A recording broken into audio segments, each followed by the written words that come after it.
Baswaya sank in humiliation. Nevertheless, he started filling his life with all kinds of material wealth. He got a palatial mansion built for himself. He appointed a number of persons just to praise him. He bedecked himself with gold, diamonds, and other precious stones. But his house looked dull and empty because Tamanna's books were not there. That is what the visitors told him. Therefore, he started inviting scholars, poets, musicians to his place. This was his way of investing his home with meaning.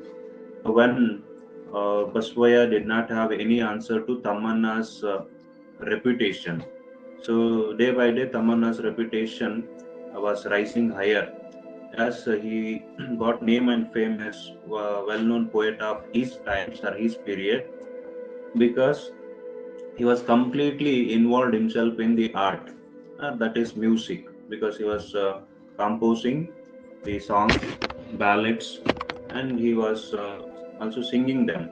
So as a result of that, art had become the main purpose of his life.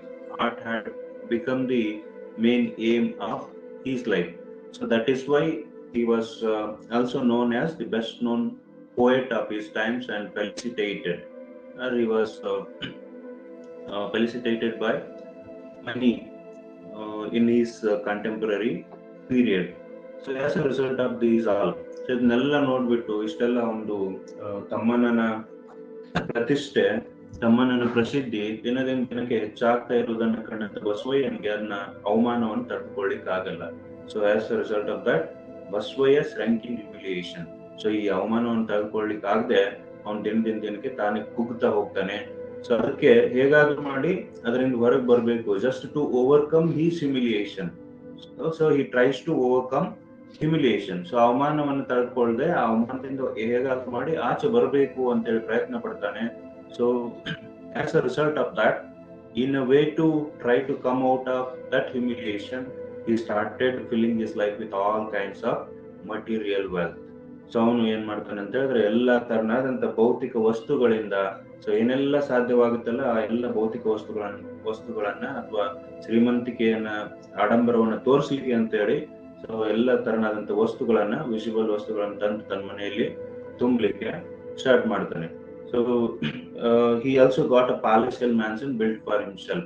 So ತನ್ನ ಶ್ರೀಮಂತಿಕೆಯನ್ನ, ತನ್ನ richness ಅನ್ನ ಎಲ್ಲರಿಗೂ ತೋರಿಸ್ಲಿಕ್ಕೆ ಅಂತ ಹೇಳಿ ಅವನ್ ಏನ್ ಮಾಡ್ತಾನೆ ಅಂತ ತನಗಾಗಿ ತನ್ನ ಒಂದು ಅರಮನೆ ಅಂತ ಒಂದು ಮನೆಯನ್ನು ಕಟ್ಕೊಳ್ತಾನೆ.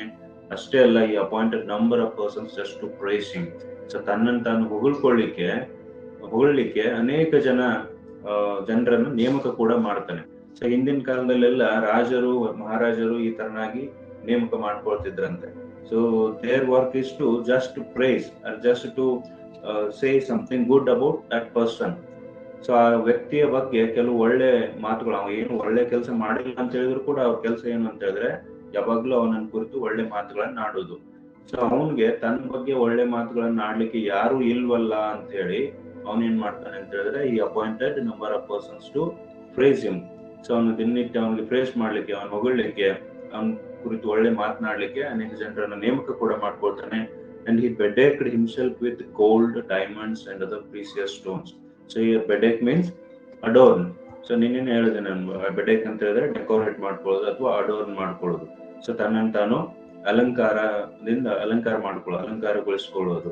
So he started bedecking himself with gold, diamonds and other precious stones. ಎಲ್ಲ ತರನಾದಂತ ವಜ್ರ, ವೈಡೂರ್ಯ, ಸೊ ಆ ಶ್ರೀಮಂತಿಕೆ ವಸ್ತುಗಳಿಂದ ತನ್ನನ್ನು ತಾನು ಅಲಂಕಾರ ಮಾಡ್ಕೊಳ್ಳಿಕ್ಕೆ ಸ್ಟಾರ್ಟ್ ಮಾಡ್ತಾನೆ. ಅಂಡ್ ದೋ he did all those things, ಈ ಎಲ್ಲಗಳನ್ನು ಮಾಡಿದ್ರು ಕೂಡ ಸೊ ಅವನ ಮನೆ ಏನಾಗ್ತಾ ಇತ್ತು ಅಂತ ಹೇಳಿದ್ರೆ it was looking dull and empty. So there was no any brightness in his house because there were no Tammanna's books. As a result his house was looking dull and empty. So ಅಲ್ಲಿ ತಮ್ಮನ ಒಂದು ಪುಸ್ತಕನೂ ಇಲ್ಲದೆ ಇರೋ ಕಾರಣದಿಂದಾಗಿ ಅವನ ಮನೆ ಯಾವಾಗ್ಲೂ ಕೂಡ ಡಲ್ ಆಗಿ, ಖಾಲಿಯಾಗಿ, ಕಳೆಗುಂದಿದವರ ತರ ಕಾಣಿಸ್ತಾ ಇತ್ತು ಅಂತ ಹೇಳಿ ಅಲ್ಲಿ ಅವನ ಮನೆಗೆ ವಿಸಿಟಿಗೆ ಬಂದಂತ ಅಥವಾ ಅವನ ಮನೆಗೆ ಬಂದಂತ ಗೆಸ್ಟ್ ಈ ತರನಾಗಿ ಹೇಳ್ತಾ ಇದ್ರು. That is what the visitors told him. So ಬಸವಯ್ಯನ ಮನೆಗೆ ಬಂದಂತ ಗೆಸ್ಟ್ ಗಳು ಈ ತರನಾಗಿ ನಿನ್ ಮನೆ ಎಲ್ಲ ಖಾಲಿ ಕಾಣಿಸ್ತಾ ಇದೆ, ಯಾಕಂತ ಹೇಳಿದ್ರೆ ತಮ್ಮನ ಪುಸ್ತಕ ಇಲ್ಲ ಅಂತ ಹೇಳಿ ಆ ತರ ಅವನಿಗೆ. ಸೊ ಇದು ಹೇಳಿದ ನಂತರ ಮತ್ತೆ ಅವನಿಗೆ ಇನ್ನು ಹ್ಯುಮಿಲಿಯೇಷನ್ ಹೆಚ್ಚಾಗ್ತಾ ಹೋಗುತ್ತೆ, ಮತ್ತೆ ಅವಮಾನ ಹೆಚ್ಚಾಗ್ತಾ ಹೋಗುತ್ತೆ. ಸೊ ಅದರಿಂದ ಹೊರಗೆ ಬರ್ಲಿಕ್ಕೆ ಮತ್ತೆ ಒಂದು scholars, poets and musicians to is place. So ಅದಕ್ಕಾಗಿ ಮಾಡ್ತಾನೆ ಅಂತ ಹೇಳಿದ್ರೆ ತನ್ನ ಮನೆಗೆ ಅನೇಕ ಜನ ವಿದ್ವಾಂಸರನ್ನ, ಕವಿಗಳನ್ನ, ಸೊ ಮ್ಯೂಸಿಷಿಯನ್ಸ್ ಎಲ್ಲರನ್ನು ಕರೆದು ಅಲ್ಲಿ ತನ್ನ ಮನೆಯಲ್ಲಿ ದಿನನಿತ್ಯ ಸೊ ಮನರಂಜನೆಯ ಕಾರ್ಯಕ್ರಮಗಳನ್ನ ಹಮ್ಮಿಕೊಳ್ಳಿಕ್ಕೆ ಪ್ರಯತ್ನ ಮಾಡ್ತಾನೆ. ಸೊ ಇದ್ರ ಮೂಲಕ ತನ್ನ ಅವಮಾನವನ್ನು ಕಡಿಮೆ ಮಾಡಿಕೊಳ್ಬೇಕು ಅಂತ ಹೇಳಿ this was investing his own with meaning. So one day he came to know that Tamanna was ill. At that point, Baswaya found the means of surpassing Tamanna. So health is well. You may sing, you may write ballads. But if Tamanna started suffering from disease, surely his own spirits would be revived. Tamanna's disease was Baswaya's health. So one day, Baswaya came to know that Tamanna was ill. So Tamanna was unwell. So ಒಂದ್ ದಿವಸ ಏನಾಗುತ್ತೆ, ಹೀಗೆ ಈ ಇಬ್ಬರ ಮಧ್ಯೆ ಇರುವಂತ revenge, ಈ ಇಬ್ಬರ ಮಧ್ಯೆ ಇರುವಂತ ರೈವಲ್, ಪ್ರತಿಸ್ಪರ್ಧಿತನ ಹೀಗೆ ದಿನಕ್ಕೆ ಹೆಚ್ಚಾಗ್ತಾನೆ ಹೋಗ್ತಾ ಇರುತ್ತೆ. ಅದು ಯಾವತ್ತೂ ಕೂಡ ಕಡಿಮೆ ಆಗಲ್ಲ. ಸೊ ಆ ಬಸವಯ್ಯನ್ಗೆ ಒಂದು ತಕ್ಕ ಪಾಠ ಕಲಿಸ್ಬೇಕಂತೇಳಿನೇ ತಮ್ಮನ್ನ ಏನ್ ಮಾಡಿದ, ಎಲ್ಲವನ್ನ ಬಿಟ್ಟು ಈ ಬಿಕೇಮ್ ಆನ್ ಆರ್ಟಿಸ್ಟ್. ಸೊ ಒಬ್ಬ ಆರ್ಟಿಸ್ಟ್ ಆಗಿ ಎಲ್ಲ ತನ್ನ ಎಲ್ಲ ಎಕ್ಸ್ಪೀರಿಯನ್ಸ್ ಅನ್ನ, ತನ್ನ ಏನೆಲ್ಲ ಅನುಭವ ಇದೆ ಆ ಅನುಭವನ್ನೆಲ್ಲವನ್ನ ಬ್ಯಾಲೆಟ್ ರೂಪದಲ್ಲಿ, ಲಾವಣಿ ಪದಗಳ ರೂಪದಲ್ಲಿ ಅವುಗಳನ್ನ ಬರೆದು ಅವನ್ನ ಹಾಡಾಡ್ತಾ ಹೋಗ್ತಾ ಇರ್ತಾನೆ. ಸೊ ಅಷ್ಟಾದ್ರೂ ಕೂಡ ತಮ್ಮನ್ನ ಅದರಿಂದ ಯಾವುದೇ ರೀತಿಯಾದಂತ ಪಾಠವನ್ನು ಕಲಿಯೋದಿಲ್ಲ. Because in his mind there was just he was thinking of taking revenge on ತಮ್ಮನ್ನ. ಸೊ ಅವ್ನು ಯಾವಾಗ್ಲೂ ಬಸವಯ್ಯ ಏನ್ ಮಾಡ್ತಾ ಇದ್ನು ಅಂತ ಹೇಳಿದ್ರೆ, ತನ್ನ ಮೈಂಡ್ ಅಲ್ಲಿ, ತನ್ನ ತಲೆಯಲ್ಲಿ ಯಾವಾಗ್ಲೂ ಕೂಡ ಅವ್ನು ವಿಚಾರ ಮಾಡ್ತಾ ಇರೋದು, ಹೇಗಾದ್ರೂ ಮಾಡಿ ತಮ್ಮನ ಮೇಲೆ ರಿವೆಂಜ್ ತೀರಿಸ್ಕೊಳ್ಬೇಕು, ಸೇಡನ್ನ ತೀರಿಸ್ಕೊಳ್ಬೇಕು, ಪ್ರತಿಕಾರವನ್ನು ತೀರಿಸ್ಕೊಳ್ಬೇಕು, ಅವನನ್ನ ಮೀರಿಸ್ಬೇಕು ಅಥವಾ ಅವನಕ್ಕಿಂತ ಹೆಚ್ಚು ಬೆಳಿಬೇಕು ನಾನು ಅನ್ನೋದು ಒಂದು ತಲೆಯಲ್ಲಿ ಇದ್ದಿದ್ರಿಂದ ಅವನು ಅದರಿಂದ ಯಾವುದೇ ಪಾಠವನ್ನು ಕಲಿಯಲ್ಲ. ಸೊ ಹಾಗಾಗಿ ಹೀಗೆ ನಡೀತಾ ಇತ್ತು ಇಬ್ಬರ ಮಧ್ಯೆ ಇರುವಂತ ರಿವೆಂಜು, ಇಬ್ಬರ ಮಧ್ಯೆ ಇರುವಂತ ಪ್ರತಿಸ್ಪರ್ಧಿತನ ಹೀಗೆ ದಿನದಿಂದ ದಿನಕ್ಕೆ ಇನ್ನು ಹೆಚ್ಚಾಗ್ತಾನೆ ಹೋಗ್ತಾ ಇತ್ತು ಹೊರತು ಅದು ಯಾವತ್ತೂ ಕೂಡ ಕಡಿಮೆ ಆಗ್ಲಿಲ್ಲ. ಹೀಗಿದ್ದಾಗ one day he came to know that Tamanna was unwell. So Tamanna was suffering from some kind of disease. So Tammannange ಏನು ಆರಾಮ್ ತಪ್ಪುತ್ತೆ. ಸೊ ಆರಾಮ್ ತಪ್ಪಿದಾಗ again he thinks of surpassing Tamanna. So Baswaya now at that point Baswaya found the means of surpassing Tamanna. See, as we have know, so whenever there will be something, the person he might be our enemy. ಸ್ವಲ್ಪ ಅಲ್ಲಿ ನಮ್ಮ ಪ್ರತಿಸ್ಪರ್ಧಿ ಆದವನು ಯಾರೇ ಆಗಿದ್ರು ಕೂಡ ಆರಾಮಿಲ್ಲ ಅಂತ ಹೇಳಿದ್ರೆ ಏನಾಗುತ್ತೆ ಅಂತ ಹೇಳಿದ್ರೆ, ಮಾನವೀಯತೆ ಇರುವಂತವ್ರು, is really humanitarian, having humanitarian concern, he will leave everything and he will have some concern regarding that person. So ಯಾರಾದ್ರೂ ಆರಾಮ್ ತಪ್ತು ಅಂತ ಹೇಳಿದ್ರೆ ಅವ್ನು ಎಂತ ಎನಿಮಿ ಆಗಿದ್ರು ಕೂಡ ಸ್ವಲ್ಪ ಕಾಳಜಿ ಬರುತ್ತೆ. ಸೊ ಅವನ ಬಗ್ಗೆ ಸ್ವಲ್ಪ ಕರುಣೆ, ಸಿಂಪತೀಸ್ ಎಲ್ಲ ಬರುತ್ತೆ.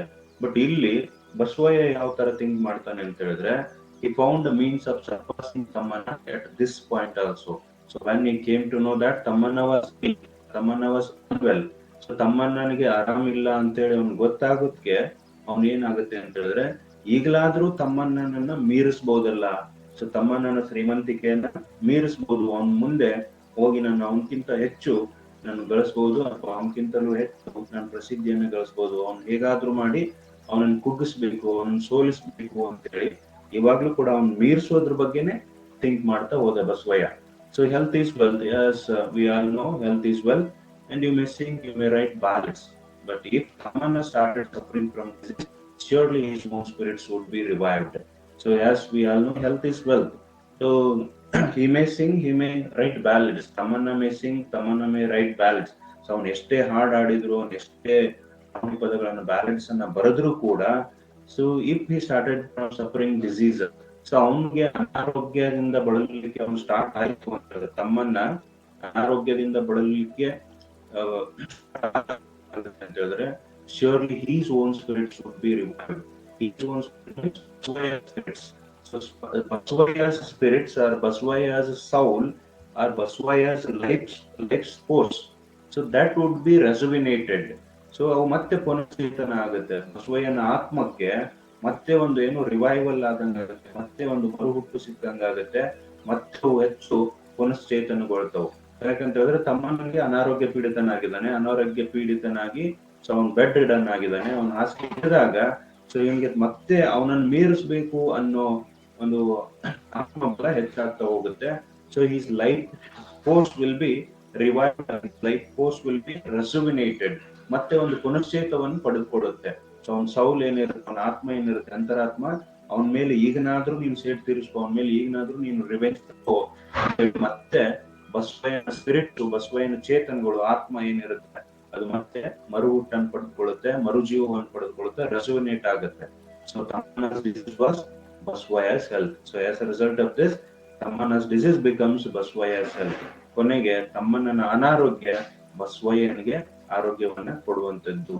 ಅಂದ್ರೆ ತಮ್ಮನ್ನ ಸಫರ್ ಆದ್ನು ಅಂತ ಹೇಳಿದ್ರೆ ಬಸವಯ್ಯ ಏನಾಗ್ತಾನೆ, he will become flourish, he will be very happy. So ಅದರಿಂದ ಬಸವಯ್ಯನಿಗೆ ತುಂಬಾ ಹ್ಯಾಪಿನೆಸ್ ಆಗುತ್ತೆ, ಸೊ ತುಂಬಾ ಖುಷಿ ಆಗುತ್ತೆ. Because he was not suffering from any diseases, that is why he was happy.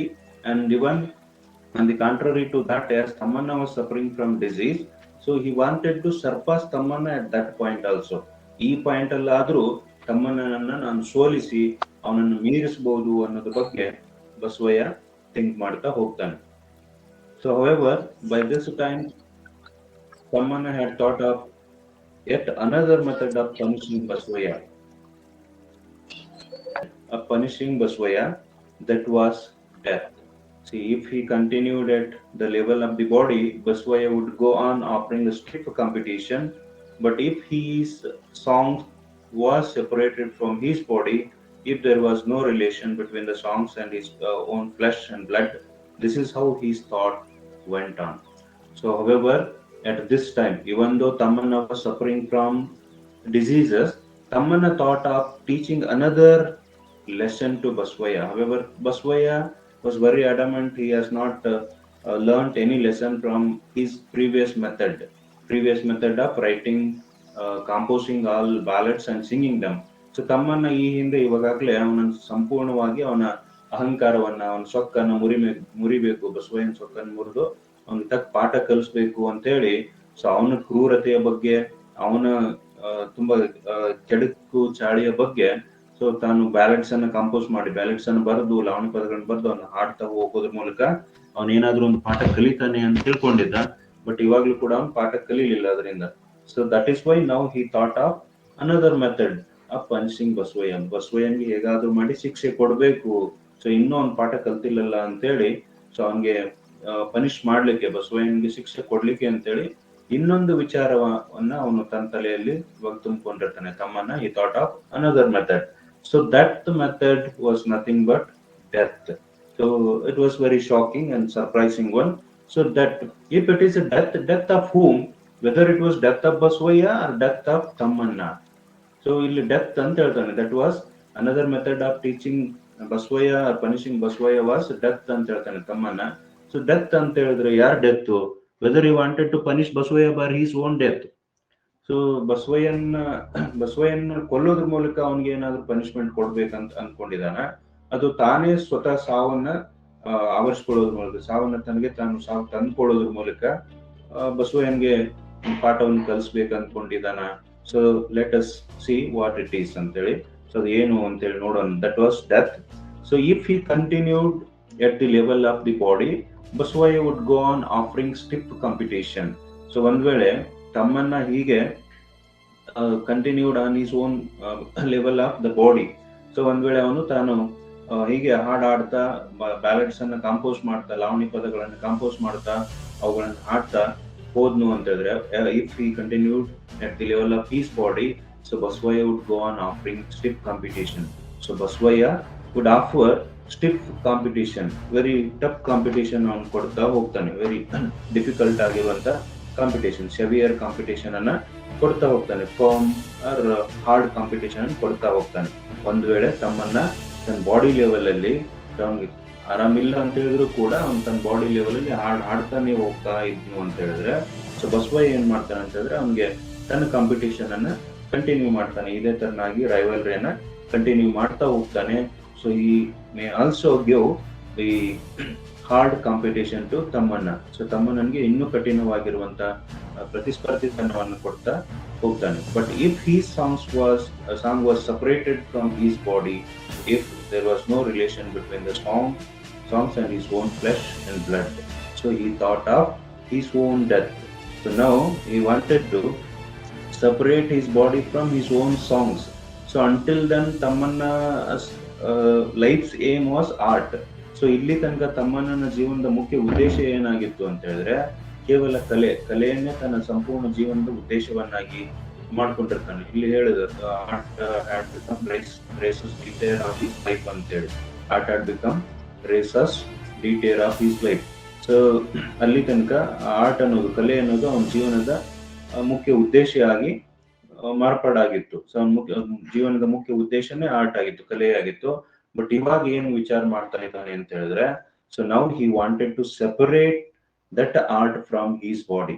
ತಮ್ಮನ್ನ now wanted to separate his art from his body. That means he does not want to sing or does not want to compose ballads anymore. So ಇಲ್ಲಿಂದ ಮುಂದೆ ತಾನು ಎಲ್ಲ songs ಅನ್ನ ಅಥವಾ ballots ಅನ್ನ compost ಮಾಡೋದು ಇಲ್ಲ, ಹಾಗೆ ಅವುಗಳನ್ನ ಹಾಡೋದು ಇಲ್ಲ ಅಂತ ಹೇಳಿ. ಸೊ ಆ ಮೂಲಕನಾದ್ರೂ ಅವನಿಗೊಂದು ತಕ್ಕ ಪಾಠ ಕಲಿಸೋನು ಅಂತ ಹೇಳಿ ಏನ್ ಮಾಡ್ತಾನೆ ಅಂತ ಹೇಳಿದ್ರೆ, ಸೊ ಇವಾಗ ತನ್ನ ಬಾಡಿಯಿಂದ ತನ್ನ ಸಾಂಗ್ಸ್ ಮತ್ತು ಬ್ಯಾಲೆಟ್ಸ್ ಅನ್ನ ಸಪರೇಟ್ ಮಾಡುವಂತ ವಿಚಾರವನ್ನ ಮಾಡ್ತಾನೆ. That means he wanted to stop singing ballads. So ಇಲ್ಲಿಂದ ಈಚೆ ತಾನು ಹಾಡನ್ನ ಹಾಡೋದನ್ನೇ ನಿಲ್ಲಿಸ್ಬಿಟ್ರೆ ಅಲ್ಲಿ ಬಸವಯ್ಯ ಅವನಿಗೇನ್ ಕಾಂಪಿಟೇಷನ್ ಕೊಡ್ಲಿಕ್ಕಾಗತ್ತೆ. ಸೊ ಇವ್ನು ಇಷ್ಟೊಂದು ಹಾಡು ಹಾಡ್ತಾ ಇದ್ದಾನೆ, ಬರಿತಾ ಇದ್ದಾನೆ, ಆಡ್ತಾ ಇದ್ದಾನೆ ಅಂತ ಹೇಳ್ಬಿಟ್ಟು ಬಸವಯ್ಯ ಏನ್ ಮಾಡ್ತಾ ಇದ್ದ, ತನ್ನ ಕಾಂಪಿಟೇಷನ್ ಅನ್ನು ಇನ್ನೂ ಹಾರ್ಡ್ ಮಾಡ್ತಾ ಹೋಗ್ತಾ ಇದ್ದ. ಸೊ ಇನ್ನು ಹೆಚ್ಚು ಅವನಿಗೆ ಕಾಂಪಿಟೇಷನ್ ಕೊಡ್ತಾ ಹೋಗ್ತಾ ಇದ್ದ. ಸೊ ಒಂದ್ ವೇಳೆ ನಾನೇ ಹಾಡನ್ನ ಹಾಡೋದನ್ನ ನಿಲ್ಲಿಸ್ಬಿಟ್ರೆ ಏನಾಗುತ್ತೆ, ಸೊ ಬಸವಯ್ಯನ್ಗೆ ಕಾಂಪಿಟೇಷನ್ ಕೊಡ್ಲಿಕ್ಕೆ ಯಾವುದೇ ಮೀನ್ಸ್ ಇರೋದಿಲ್ಲ, ಅಲ್ಲಿ ಯಾವುದೇ ಉದ್ದೇಶ ಇರಲ್ಲ. ಸೊ ಹಾಗಾಗಿ ಆ ರೀತಿಯಾಗಿ ಅವನಿಗೆ ಪಾಠ ಕಲಿಸೋಣ ಅಂತೇಳಿ, so he thought of stopping singing ballads. So if there was no relation between the songs and his own flesh and blood, so this is how his thoughts went. So ಈ ರೀತಿಯಾಗಿ ಅವನು ವಿಚಾರವನ್ನು ಮಾಡ್ಕೊಳ್ತಾನೆ. ತಮ್ಮನ್ನ finally thought of separating his songs from his flesh and blood. So ತನ್ನ flesh ಮತ್ತೆ blood ಅಂದ್ರೆ ತನ್ನ ದೇಹದಿಂದ ತನ್ನ ಸಾಂಗ್ಸ್ ಅನ್ನ ಸೆಪರೇಟ್ ಮಾಡುವಂತ ವಿಚಾರವನ್ನ ತಮ್ಮನ್ನ ಮಾಡ್ತಾನೆ. So that is when I realised how strange human nature can be. The old man began his explanation to the owner's wife. So this is the end of the story which the old man was narrating to the owner's wife. So here the owner's wife's intention, the old man's intention was to convey something to the owner's wife. He wanted to soothe the owner's wife by his own story. So ಈ ಕಥೆ ಮೂಲಕ owner ವೈಫ್ಗೆ ಆಗಿರುವಂತ ದುಃಖವನ್ನ ಅವನು ಕಡಿಮೆ ಮಾಡಬೇಕಾಗಿತ್ತು, ಅಥವಾ ಅವಳಿಗೆ ಮನವರಿಕೆ ಮಾಡಿಕೊಡ್ಬೇಕಾಗಿತ್ತು. ಸೊ ಮನುಷ್ಯನ ಜೀವನದಲ್ಲಿ ಏನೆಲ್ಲ ಆಗುತ್ತೆ, ಸೊ ಅದನ್ನು ಕಂಟ್ರೋಲ್ ಮಾಡ್ಲಿಕ್ಕೆ, ಅದನ್ನ ತಡಿಲಿಕ್ಕೆ ಯಾರಿಂದನೂ ಆಗೋದಿಲ್ಲ. ಸೊ ಮನುಷ್ಯ ಏನ್ ಮಾಡ್ತಾನೆ, he goes on living for some purpose in his life. So ತನ್ನ ಜೀವನದಲ್ಲಿ ಯಾವುದೋ ಒಂದು ಉದ್ದೇಶವನ್ನು ಇಟ್ಕೊಂಡು, ಮುಖ್ಯವಾಗಿ ಆ ಉದ್ದೇಶ ಆಗಿರುತ್ತೆ ಅಂತ ಹೇಳಿದ್ರೆ ಕೆಲವು ಸರ್ತಿ ರಿವೆಂಜ್ ಅನ್ನ ತೀರಿಸ್ಕೊಳ್ಳೋದು, ಪ್ರತಿಕಾರವನ್ನು ತೀರಿಸ್ಕೊಳ್ಳೋದು ಅದೇ ಆಗಿರುತ್ತೆ. ಸೊ ಹಾಗಾಗಿ ಸೊ ಅಲ್ಲಿ ಏನೇ ಆದ್ರೂ ಕೂಡ, ಲೈಫಲ್ಲಿ ಏನೇ ಆದ್ರೂ ಕೂಡ ಅದ್ರ ಬಗ್ಗೆ ಹೆಚ್ಚು ವರಿ ಮಾಡ್ಕೊಂಡ್ವಿ ಅಂತ ಹೇಳಿದ್ರೆ ಅದೇನು ನಿಷ್ಪ್ರಯೋಜಕ ಆಗತ್ತೆ ಅಂತೇಳಿ ಅವಳಿಗೆ ಕನ್ವೆ ಮಾಡ್ಲಿಕ್ಕೋಸ್ಕರ, ಅಥವಾ ಅವಳಿಗೆ ಆದಂತ ದುಃಖವನ್ನು ಸೂದ್ ಮಾಡ್ಲಿಕ್ಕೋಸ್ಕರ ಅವನು ತನ್ನ ಕಥೆಯನ್ನ ಅವಳಿಗೆ ಓನರ್ಸ್ ವೈಫ್ಗೆ ಹೇಳಿದ. So now he tells that is when I realised how strange human nature can be. So ಯಾವಾಗ ನಾನು ನನ್ನ ಸಾಂಗ್ಸ್ ಅನ್ನ, ಬ್ಯಾಲೆಟ್ಸ್ ಅನ್ನ, ತನ್ನ ಸಾಂಗ್ಸ್ ಮತ್ತೆ ಬ್ಯಾಲೆಟ್ಸ್ ಅನ್ನ ತನ್ನ ಬಾಡಿಯಿಂದ ಸಪರೇಟ್ ಮಾಡ್ಲಿಕ್ಕೆ ಡಿಸೈಡ್ ಮಾಡಿದ್ನೋ, ಯಾವಾಗ ಅವನು ಹಾಡೋದನ್ನ ನಿಲ್ಲಿಸ್ಬಿಡ್ಬೇಕು ಅಂತೇಳಿ ಡಿಸೈಡ್ ಮಾಡ್ತಾನೆ, ತೀರ್ಮಾನ ತೆಗೆದುಕೊಳ್ತಾನೋ, ಅವಾಗ ನನ್ನ ವಿಚಾರಕ್ಕೆ ನನಗೆ ತಿಳಿತು, ಅವಾಗ ನನಗೆ ಅಂಡರ್ಸ್ಟ್ಯಾಂಡ್ ಆಯ್ತು. ಏನ್ ಅಂಡರ್ಸ್ಟ್ಯಾಂಡ್ ಆಯ್ತು ಅಂತ ಹೇಳಿದ್ರೆ, ಮನುಷ್ಯನ ನೇಚರ್ ಅಥವಾ human nature it would be very strange ಅಂತೇಳಿ. ಸೊ ಮನುಷ್ಯನ ಗುಣ ಯಾವ ತರ ಇರುತ್ತೆ ಅಂದ್ರೆ ತುಂಬಾ ವಿಚಿತ್ರವಾಗಿರುತ್ತೆ. ಕೆಲವೊಬ್ರು ಕೆಲವೊಂದು ತರ ವಿಚಿತ್ರವಾಗಿ ವಿಚಾರ ಮಾಡ್ತಾ ಇರ್ತಾರೆ. ಸೊ ಮನುಷ್ಯನ ನೇಚರ್ ಅಂತದ್ದು, ಪ್ರತಿಯೊಬ್ಬ ಹ್ಯೂಮನ್ ಬೀಯಿಂಗ್ ನ ನೇಚರ್ ಅಂತದಾಗಿರುತ್ತೆ, ತುಂಬಾ ವಿಚಿತ್ರವಾಗಿ ಆಡ್ತಾರೆ ಅನ್ನೋದು ನನಗೆ ಅವಾಗ ಅರಿವಿಗೆ ಬಂತು ಅಂತ ಹೇಳಿ ಇಲ್ಲಿ ಓಲ್ಡ್ ಮ್ಯಾನ್ ಹೇಳ್ತಾನೆ. And the old man began his explanation to owner's wife. So now he wanted to convey her something regarding her worry. So she was worried about the change life style of her husband. So ತನ್ನ ಹಸ್ಬೆಂಡ್ನ ಬದಲಾದ ಜೀವನ ಶೈಲಿಗೋಸ್ಕರ ಅವಳು ಸಾಕಷ್ಟು ಮನನೊಂದು ಬಿಟ್ಟಿದ್ಲು, ಸಾಕಷ್ಟು ತೊಂದರೆಯಲ್ಲಿ ಇದ್ಲು. ಅದಕ್ಕೋಸ್ಕರ ಅವಳಿಗೆ ಸೂದ್ ಮಾಡ್ಲಿಕ್ಕೆ ಅಂತೇಳಿ, ಅವಳಿಗೆ ಏನೋ ಒಂದು ಮನವರಿಕೆ ಮಾಡ್ಕೊಡ್ಲಿಕ್ಕೆ ಅಂತೇಳಿ ಈ ಕಥೆಯನ್ನು ಹೇಳಿದ. ಸೊ ಇವಾಗ ಅದ್ರ ಬಗ್ಗೆ ಒಂದು ಎಕ್ಸ್ಪ್ಲನೇಷನ್ ಕೊಡ್ತಾನೆ. ಈ ಕತೆ ಇಲ್ಲಿ ಮುಗಿಯುತ್ತೆ. ಕತೆ ಮುಗಿದ ನಂತರ ಅದ್ರ ಬಗ್ಗೆ ಸ್ವಲ್ಪ ಎಕ್ಸ್ಪ್ಲನೇಷನ್ ಕೊಡ್ತಾನೆ.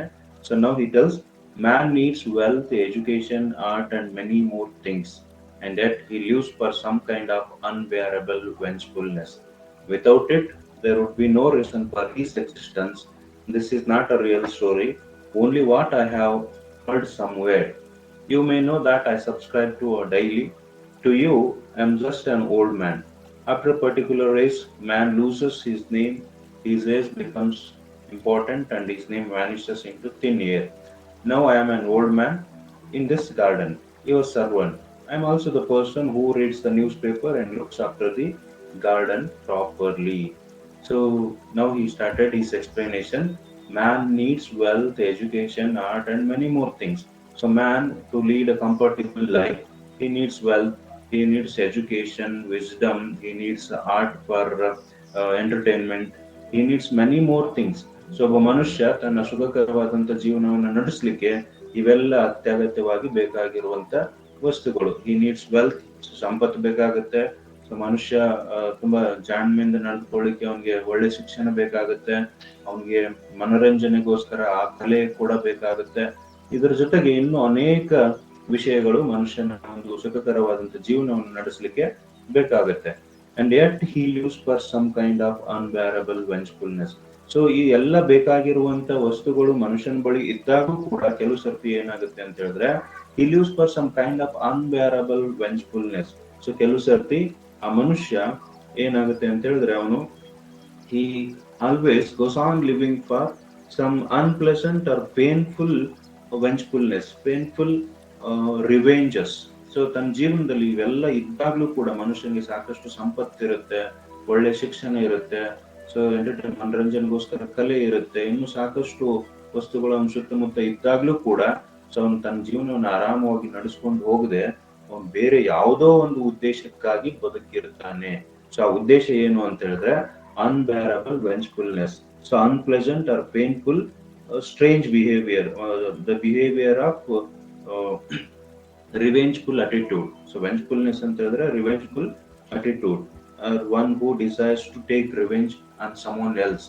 ಸೊ ಇನ್ನೊಬ್ಬರ ಮೇಲೆ ಪ್ರತೀಕಾರ ತೀರಿಸ್ಕೊಳ್ಳೋದು, ಸೊ ಇನ್ನೊಬ್ಬರ ಮೇಲೆ ಸೇಡನ್ನು ತೀರಿಸ್ಕೊಳ್ಳೋದು, ಹಗೆಯನ್ನು ತೀರಿಸ್ಕೊಳ್ಳೋದು.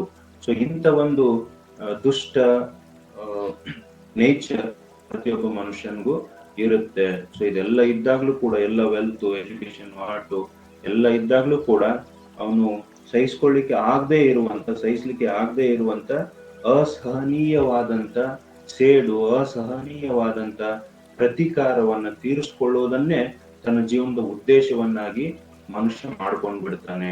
So without it there would be no reason for his existence. So if he had no unbearable vengefulness, if he had no revenge attitude, so ತನ್ನ ಜೀವನದಲ್ಲಿ ಆ ರಿವೆಂಜ್ ಅಟಿಟ್ಯೂಡ್ ಇಲ್ಲದೆ ಹೋದ್ರೆ ಸೊ ಅವನ ಎಕ್ಸಿಸ್ಟೆನ್ಸ್ಗೆ, ಸೊ ಅವನ ಸರ್ವೈವಲ್ಗೆ ಯಾವುದೇ ಕಾರಣನೇ ಇಲ್ಲ ಅನ್ನೋ ರೀತಿಯಲ್ಲಿ ಮನುಷ್ಯ ಬದುಕ್ತಾ ಇರ್ತಾನೆ. ಸೊ ಮನುಷ್ಯ ಯಾತಕ್ ಬದುಕ್ತಾನೆ ಅಂತ ಹೇಳಿದ್ರೆ, just to take revenge on someone else. So ತನ್ನ ಎನಿಮಿ ಮೇಲೆ, ತನ್ನ ವೈರಿ ಮೇಲೆ ಯಾವಾಗ್ಲೂ ಕೂಡ ರಿವೆಂಜ್ ತೆಗೆದುಕೊಳ್ಳಿಕ್ಕೆ, ಪ್ರತೀಕಾರವನ್ನು ತೀರಿಸ್ಕೊಳ್ಳಿಕ್ಕೋಸ್ಕರನೇ ಮನುಷ್ಯ ತನ್ನ ಜೀವನದ ಮುಖ್ಯ ಉದ್ದೇಶವನ್ನಾಗಿಟ್ಕೊಂಡು ಅದೇ ಉದ್ದೇಶಕ್ಕಾಗಿ ಬದುಕ್ತಾ ಇರ್ತಾನೆ ಅಂತ ಹೇಳ್ತಾನೆ. So without that vengefulness, without that revengeful attitude, so ಪ್ರತೀಕಾರದ ವರ್ತನೆ ಇಲ್ಲದೆ ಹೋದ್ರೆ ಮನುಷ್ಯನಿಗೆ ಬದುಕಲಿಕ್ಕೆ ಬೇರೆ ಯಾವುದೇ ಕಾರಣನೂ ಇರೋದಿಲ್ಲ ಅಂತ ಹೇಳ್ತಾನೆ ಇಲ್ಲಿ ಓಲ್ಡ್ ಮ್ಯಾನ್ ಹೇಳ್ತಾನೆ. ಸೊ ಮನುಷ್ಯನಿಗೆ ಬದುಕಲಿಕ್ಕೆ ಬೇರೆ ಯಾವುದೇ ಕಾರಣನೂ ಇರೋದಿಲ್ಲ. ಸೊ ಈ lives are, if there is no vengefulness or if there is no revengeful attitude, there would be no reason for his existence, for man's existence. So ಮನುಷ್ಯನ ಅಸ್ತಿತ್ವಕ್ಕೆ ಅಲ್ಲಿ ಬೇರೆ ಕಾರಣನೇ ಇರಲ್ಲ. ಸೊ ಮನುಷ್ಯನ ಅಸ್ತಿತ್ವದ ಮುಖ್ಯ ಕಾರಣ ಏನು ಅಂತ ಹೇಳಿದ್ರೆ, ಸೊ ಅವನು ಯಾರ್ದೋ ಮೇಲೆ ಸೇಡನ್ನು ತೀರಿಸ್ಕೊಳ್ಬೇಕು, ಪ್ರತೀಕಾರವನ್ನು ತೀರಿಸ್ಕೊಳ್ಬೇಕು, ಹಾಗೆತನವನ್ನ ಬೆಳೆಸ್ಬೇಕು, ಇದೇ ಒಂದು ಉದ್ದೇಶವನ್ನು ಇಟ್ಕೊಂಡು ಅವನು ಬದುಕಿರ್ತಾನೆ ಅಂತೇಳಿ. So this is not a real story. So now the old man is telling that this is not a real story. So until actually this is a real story, but he had made some changes in that story. So ಮೊದಲಿಗೆ ಅವನು ಹೇಳಿದ್ನಲ್ಲ ಇದು ಸಂಗೋಜಿ ಅಲ್ಲ ಬಸವಯ್ಯ ಅಂತೇಳಿ. So the real name of Tammanna's rival was Sangoji. So but he wanted to make it fiction. So ಆ ನಿಜವಾಗ್ಲೂ ಇರುವಂತ ಕಥೆಯನ್ನ ಒಂದು ಫಿಕ್ಷನ್ ಆಗಿ ಮಾಡ್ಲಿಕ್ಕೆ ಹೊರಟಿದ್ದ. ಸೊ ಅದಕ್ಕೋಸ್ಕರ ಅವನು ಅಲ್ಲಿ ಸಾಕಷ್ಟು ಮಾರ್ಪಾಡುಗಳನ್ನು ಬದಲಾವಣೆಗಳನ್ನು ಮಾಡ್ಕೊಂಡಿದ್ದ. ಸೊ ಅದಕ್ಕೆ ಇವಾಗ ಹೇಳ್ತಾ ಇದ್ದಾನೆ, this is not a real story. ನಾ ಏನ್ ಇವಾಗ ಹೇಳಿದ್ನಲ್ಲ ನಿಮಗೆ, ಈ ಕತೆ ನಿಜವಾಗ್ಲೂ ನಡೆದಂತ ಕತೆ ಅಲ್ಲ. Only what I have heard somewhere. So ನಾನು ಎಲ್ಲೋ ಯಾರ್ದೋ ಕಡೆ ಆ ಕಥೆಯನ್ನು ಕೇಳಿದ್ದೆ. ನಿಜವಾಗ್ಲೂ ನಡೆದಂತ ಕತೆ ಅದಲ್ಲ, ಬದಲಾಗಿ ನಾನು ಅದನ್ನ ಎಲ್ಲೋ ಯಾರ್ದೋ ಕಡೆ ಕೇಳ್ಕೊಂಡಿದ್ದೆ, ಅದನ್ನೇ ನಿಮ್ಗೆ ಹೇಳ್ತಾ ಇದ್ದೀನಿ ಅಂತ ಹೇಳಿ ಓನಸ್ವರ್ಗೆ ಹೇಳ್ತಾ ಇದ್ದಾನೆ. And you may know that I subscribe to daily. So as he is telling her that she may know that he subscribes to a daily. A daily means a newspaper. So he has been subscribed to a daily newspaper. So ಅವನು ನಾನು ಒಬ್ಬ ದಿನನಿತ್ಯದ news ಪೇಪರ್ನ ಚಂದಾದಾರನಿದ್ದೀನಿ ಅಂತ ಹೇಳಿ ನಿಮ್ಗೆ ಗೊತ್ತಿದೆ. So ನಿಮ್ಗೆ ಗೊತ್ತಿರ್ಬೋದು, ನಾನು ದಿನನಿತ್ಯ ಏನ್ ಮಾಡ್ತೀನಿ ಅಂತ ಹೇಳಿದ್ರೆ ನ್ಯೂಸ್ ಪೇಪರ್ ಅನ್ನ ಓದ್ತೀನಿ. ಅದು ನಿಮ್ಗೆ ಗೊತ್ತಿರ್ಬೋದು ಅಥವಾ ಗೊತ್ತಿರ್ಲಿಕ್ಕಿಲ್ಲ, ಇವಾಗ ಹೇಳ್ತಾ ಇದ್ದಾನೆ ನಾವು. So you may know that I subscribe to a daily. So ನಾನು ಒಂದು ಡೈಲಿ ನ್ಯೂಸ್ ಪೇಪರ್ ಅನ್ನ ಓದ್ತೀನಿ ಅಂತ ಹೇಳಿ. And tells that he wanted to tell something more. So ಆ ನ್ಯೂಸ್ ಪೇಪರ್ ಅನ್ನು ಓದ್ತೀನಿ ಅಂತ ಯಾಕೆ ಹೇಳ್ತಾ ಇದ್ದಾನೆ ಅಂತ ಹೇಳಿದ್ರೆ ಅವನು ಇನ್ನೂ ಏನು ಹೇಳ್ಬೇಕಿದೆ ಅವಳಿಗೆ, ಅದಕ್ಕೋಸ್ಕರ. So to you I am just an old man. After particular age man loses his name. See now he tells that to you I am just an old man. So ನಿಮಗೆ ನಾನು ಯಾವ ರೀತಿ ಕಾಣ್ತೀನಿ ಅಂತ ಹೇಳಿದ್ರೆ ನಾನು ಕೇವಲ ಒಬ್ಬ ಮನುಷ್ಯ, ಒಬ್ಬ ಮುದುಕ. ಸೊ ಮುದುಕ ಮನುಷ್ಯ. After particular age man loses his name. So after reaching certain age, so ವಯಸ್ಸಾದ ನಂತರ ಮನುಷ್ಯ ಏನ್ ಮಾಡ್ತಾನೆ ಅಂತ ಹೇಳಿದ್ರೆ ತನ್ನೆಲ್ಲವನ್ನ ಕಳ್ಕೊಂಡ್ಬಿಡ್ತಾನೆ, ತನ್ನೆಲ್ಲ ಹೆಸರನ್ನು ಕೂಡ ಕಳ್ಕೊಳ್ತಾನೆ. ಸೊ ವಯಸ್ಸಾದ ನಂತರ ಅವ್ನಿಗೆಲ್ರು ಮುದುಕ ಅಂತ ಹೇಳಿ ಕರೀತಾರೆ. So he is old man. For the owners wife also that old man is now just on old man. So his age becomes important and his name vanishes into thin air. So after reaching certain age, so ಮನುಷ್ಯ ಒಂದು ವಯಸ್ಸನ್ನ reach ಮಾಡಿದ ನಂತರ, ಒಂದು ವಯಸ್ಸನ್ನ ತಲುಪಿದ ನಂತರ, so ಅಲ್ಲಿ ಅವನ ವಯಸ್ಸು ಮಾತ್ರ ಮುಖ್ಯ ಆಗತ್ತೆ. ಸೊ ಅವನ ಹೆಸರು ಎಲ್ಲ ಏನಾಗುತ್ತೆ ಅಂತ ಹೇಳಿದ್ರೆ it will be vanished into thin air. ಗಾಳಿಯಲ್ಲಿ ಅದು ಮಾಯವಾಗಿಬಿಡುತ್ತೆ. ಅವನಿಗಿರುವಂತ ಹೆಸರು, ಅವನಿಗಿರುವಂತ ಪ್ರಸಿದ್ಧಿ, ಅದ್ಯಾವುದು ಕೂಡ ಅಲ್ಲಿ ಕನ್ಸಿಡರೇಷನ್ ಆಗಲ್ಲ, ಯಾವುದು ಕೂಡ ಪರಿಗಣನೆಗೆ ಬರೋದಿಲ್ಲ. ಎಲ್ಲನೂ ಕೂಡ ಡಿಸಪಿಯರ್ ಆಗಿಬಿಡುತ್ತೆ, ಎಲ್ಲನೂ ಕೂಡ ಮಾಯವಾಗಿಬಿಡುತ್ತೆ ಅಥವಾ ಕಣ್ಮರೆ ಆಗಿಬಿಡುತ್ತೆ. ಸೊ ಅವನ ಹೆಸರು, ಅವನಿಗಿರುವಂತ ಪ್ರಸಿದ್ಧಿ ಎಲ್ಲನೂ ಕಣ್ಮರೆ ಆಗುತ್ತೆ. ಸೊ ಕೇವಲ ಅವನ ವಯಸ್ಸು ಮಾತ್ರ ಕನ್ಸಿಡರೇಷನ್ಗೆ ಬರುತ್ತೆ, ವಯಸ್ಸು ಮಾತ್ರ ಪ್ರಾಮುಖ್ಯ ಆಗುತ್ತೆ. So now I am on old man in this garden. So ಹಾಗಾಗಿ ನಾನು ಇವಾಗ ನಿಮ್ ಗಾರ್ಡನ್ ನಲ್ಲಿ ಕೆಲಸ ಮಾಡುವಂತ ಒಬ್ಬ ಮುದುಕ ಮನುಷ್ಯ ಅಂತ ಹೇಳಿ ಹೇಳ್ತಾ ಇದ್ದಾನೆ. And your servant to you I am a servant. So ನಿಮಗೆ ನಾನು ಒಬ್ಬ ಸೇವಕ, ಒಬ್ಬ ಕೆಲಸದವನು. And I am also the person who reads the newspaper and looks after the garden properly. So not only that, he also reads the newspaper daily. So ಪ್ರತಿನಿತ್ಯ ನಾನು ಅದರ ಜೊತೆಗೆ ಪ್ರತಿನಿತ್ಯ ನ್ಯೂಸ್ ಪೇಪರ್ ಅನ್ನು ಓದ್ತೀನಿ. ಅದ್ರ ಜೊತೆಗೆ news paper ಓದೋದ್ರ ಜೊತೆಗೆ ನಿಮ್ಮ ಗಾರ್ಡನ್ ಅನ್ನ ತುಂಬಾ ಚೆನ್ನಾಗಿ ನೋಡ್ಕೊಂಡು ಕೂಡ ಹೋಗ್ತಾ ಇದ್ದೀನಿ. I am taking care of your garden properly. So ನಿಮ್ ಗಾರ್ಡನ್ ಅನ್ನು ಕೂಡ ತುಂಬಾ ವ್ಯವಸ್ಥಿತವಾಗಿ ನಡೆಸ್ಕೊಂಡು ಹೋಗ್ತಾ ಇದ್ದೀನಿ. So I conceive the story of Tammanna and Basavayya when all of a sudden Russia told to America I am not your enemy. So as he news the newspaper, as he subscribe to daily. So ಅವನು ಇವಾಗಲೇ ಆ news ಪೇಪರ್ಗೆ subscribe ಮಾಡೋದಕ್ಕೋಸ್ಕರ ಅಥವಾ ಅವನು ದಿನನಿತ್ಯ news paper ಅನ್ನು ಓದುವ ಹವ್ಯಾಸವನ್ನ ಇಟ್ಕೊಂಡಿರೋದ್ರಿಂದಾಗಿ ಅವತ್ತು ಆ ನ್ಯೂಸ್ ಪೇಪರ್ ಅಲ್ಲಿ ಯಾವುದೋ ಒಂದು ಸುದ್ದಿ ಅವನಿಗೆ ಬಂದಿರುತ್ತೆ, ಯಾವುದೋ ಒಂದು ಸುದ್ದಿಯನ್ನು ನ್ಯೂಸ್ ಪೇಪರ್ ಅಲ್ಲಿ ಓದಿರ್ತಾನೆ. He has read the news of Russia and America's enmity. The enmity between Russia and America, it is known to everyone of us, as after World War II there were only two strong nations in the world. So ಜಗತ್ತಿನಲ್ಲಿ ಎರಡು ತುಂಬಾ ಶಕ್ತಿಯುತ ರಾಷ್ಟ್ರಗಳು ಯಾವುವು ಅಂತ ಹೇಳಿದ್ರೆ Russia ಮತ್ತೆ America ಅಂತೇಳಿ ಎಲ್ಲರಿಗೂ ಗೊತ್ತಿರುವಂತದ್ದು. ದ್ವಿತೀಯ ಮಹಾಯುದ್ಧದ ನಂತರ, ಎರಡನೇ ಜಾಗತಿಕ ಯುದ್ಧದ ನಂತರ ಇಡೀ ಜಗತ್ತಿನಲ್ಲಿ ರಷ್ಯಾ ಮತ್ತೆ ಅಮೆರಿಕ ಎರಡು ಪ್ರಬಲ ಬಣಗಳಾಗಿ ಅಲ್ಲಿ ಹೊರಹೊಮ್ಮಿದ್ವು. ಸೊ ಅದ್ರ ಬಗ್ಗೆ ಯಾವುದೋ ಒಂದು ಆರ್ಟಿಕಲ್ ಅನ್ನ ಈ ಓಲ್ಡ್ ಮ್ಯಾನ್ ಅವತ್ತಿನ ನ್ಯೂಸ್ ಪೇಪರ್ ಅಲ್ಲಿ ಓದಿರ್ತಾನೆ. ಸೊ ಓದಿದ ತಕ್ಷಣ ಅವನಿಗೆ ಈ ಸ್ಟೋರಿ ನನ್ನ ಕಣ್ಮುಂದೆ ಈ ಸ್ಟೋರಿ ನನಗೆ ಹೊಳಿತು. ಅಥವಾ he had a picture of story of Tammanna and Basavayya ಅಂತ ಹೇಳ್ತಾ ಇದ್ದಾನೆ. ನಾವು he is telling to owner's wife that so I conceive this story of Tammanna and Basavayya. All of a sudden Russia told America I am not your enemy. So sudden ಆಗಿ ನಾನು ನನ್ನ ತಲೆಯಲ್ಲಿ ಈ ಕಥೆಯನ್ನ ಹೆಣೆದುಕೊಂಡೆ, ಅಥವಾ ಸಡನ್ ಆಗಿ ಈ ಕಥೆಯ ಚಿತ್ರಣ ನನ್ನ ತಲೆಯಲ್ಲಿ ಒಂದೇ ಫ್ಲಾಶ್ ಅಲ್ಲಿ, ಒಂದೇ ಕ್ಷಣದಲ್ಲಿ ಅದು ಹೊಳಿತು. ಯಾವ ರೀತಿ ಹೊಳಿತು ಅಂತ ಹೇಳಿದ್ರೆ, all of a sudden Russia told America I am not your enemy. So yes, you all know that after World War II, Russia and America were strong enemies. So world war ದ್ವಿತೀಯ ಮಹಾಯುದ್ಧದ ನಂತರ 1945 ನಂತರ ವಿಶ್ವಸಂಸ್ಥೆ ಏನು start ಆಯಿತು. So ಅದಕ್ಕಿಂತ ಮೊದಲಿಗೆ ದ್ವಿತೀಯ ಮಹಾಯುದ್ಧ ನಡೆದಿತ್ತು. ಆ ದ್ವಿತೀಯ ಮಹಾಯುದ್ಧದ ನಂತರ ಏನಾಗುತ್ತೆ ಅಂತ ಹೇಳಿದ್ರೆ, ರಷ್ಯಾ ಮತ್ತು ಅಮೆರಿಕ ಎರಡು ಪ್ರಬಲ ಬಣಗಳಾಗಿ, ಇಡೀ ಜಗತ್ತಿನಲ್ಲಿ ಎರಡು ಪ್ರಬಲ ಬಣಗಳಾಗಿ, ಅಷ್ಟೇ ವೈರಿ ರಾಷ್ಟ್ರಗಳಾಗಿ ಹೊರಹೊಮ್ಮಿದ್ವು. ರಷ್ಯಾ ಮತ್ತೆ ಅಮೆರಿಕ ಅಷ್ಟು ವೈರಿ ರಾಷ್ಟ್ರಗಳಾಗಿ ಹೊರಹೊಮ್ಮಿದ್ವು. ಸೊ ಅವಾಗ ಸಡನ್ ಆಗಿ ರಷ್ಯಾ ಬಂದ್ಬಿಟ್ಟು ಅಮೆರಿಕ ಹೇಳುತ್ತೆ, I am not your enemy. ಒಂದ್ ವೇಳೆ ಆ ತರ ಹೇಳ್ತು ಅಂತ ಹೇಳಿದ್ರೆ, if Russia tells America I am not your enemy, so I shall not wage a war against you, what must have been the reaction of America, the sworn enemy of Russia, to that declaration? So ಒಂದ್ ವೇಳೆ ಈ Russia ಅಮೆರಿಕಕ್ಕೆ ಬಂದ್ಬಿಟ್ಟು sudden ಆಗಿ, ನಾನು ನಿನ್ನ enemy ಅಲ್ಲ, ಇನ್ಮೇಲೆ ನಾನು ಯಾವುದೇ ತರನಾದಂತ ಯುದ್ಧಗಳನ್ನ ನಿನ್ ಮೇಲೆ ಮಾಡೋದಿಲ್ಲ, ಸೊ ನೀನು ನಾನು ಇನ್ಮೇಲೆ ಸ್ನೇಹಿತ ರಾಷ್ಟ್ರಗಳಾಗಿ ಮುಂದುವರಿಯೋಣ ಅಂತ ಹೇಳಿ ಬಂದ್ಬಿಟ್ಟು ಡಿಕ್ಲೇರ್ ಮಾಡ್ಬಿಡ್ತು ಅಂತ ಹೇಳಿದ್ರೆ, ಅಮೆರಿಕದ ಮುಂದೆ ಡಿಕ್ಲೇರ್ ಮಾಡ್ಬಿಡ್ತು ಅಂತ ಹೇಳಿದ್ರೆ, what must have be the reaction of America? So ಅಮೆರಿಕದ ರಿಯಾಕ್ಷನ್ ಹೇಗಿರುತ್ತೆ? ತಕ್ಷಣ ಆ ಅಮೆರಿಕದ ಪ್ರತಿಕ್ರಿಯೆ ಅದಕ್ಕೆ ಹೇಗಿರ್ಬೋದು? So America is a sworn enemy of Russia, so declared enemy of Russia. So ಇವಾಗಲೇ ಅದು ರಷ್ಯಾದ್ದು ಆರ್ಡೆಂಟ್ ಎನಿಮಿ ಆಗಿಬಿರುತ್ತೆ, devout or under oath taken enemy ತರ ಅದು ಬಿಹೇವ್ ಮಾಡ್ತಾ ಇರುತ್ತೆ. ಸೊ ಏನು ಆ ಜನ್ಮ ಸಿದ್ಧ ವೈರಿಗಳು ತರ ಅವರಿಬ್ರು ಬಿಹೇವ್ ಮಾಡ್ತಾ ಇರ್ತಾರೆ. ಸೊ ಅಂತದ್ರಲ್ಲಿ ರಷ್ಯಾ ಬಂದ್ಬಿಟ್ಟು ಅಮೆರಿಕಾಗೆ, ನಾನು ನಿನ್ ಮೇಲೆ ಯಾವುದೇ ತರನಾದಂತ ಯುದ್ಧಗಳನ್ನು ಮಾಡೋದಿಲ್ಲ, ಸೊ ನಾವಿಬ್ರು ನಮ್ಮ ಶತ್ರುತ್ವವನ್ನು ಇಲ್ಲಿಗೆ ಕೊನೆ ಮಾಡೋನು, ಇನ್ ಮುಂದೆ ನಾವು ಫ್ರೆಂಡ್ಸ್ ಆಗಿ ಮುಂದುವರಿಯೋನು ಅಂತ ಹೇಳಿ ಹೇಳ್ಬಿಡ್ತು ಅಂತ ಹೇಳಿದ್ರೆ, ರಷ್ಯಾ ಬಂದು ಅಮೆರಿಕಾಗೆ ಹೇಳ್ಬಿಡ್ತು ಅಂತ ಹೇಳಿದ್ರೆ, ಅಮೆರಿಕಾಗೆ ಯಾವ ತರನಾದಂತ ಅಗೋನಿ ಅಥವಾ ಬೋರ್ಡಮ್ ಆಗ್ಬೋದು. Probably you will not understand the agony and boredom of America once it knew Russia was no more an enemy. So it will be get bored a lot and it will be expressing its agony. So ಅದಕ್ಕೆ ತುಂಬಾ ಬೇಸರ ಆಗುತ್ತೆ. ಬೇಸರ ಆಗೋದಷ್ಟೇ ಅಲ್ಲ, so it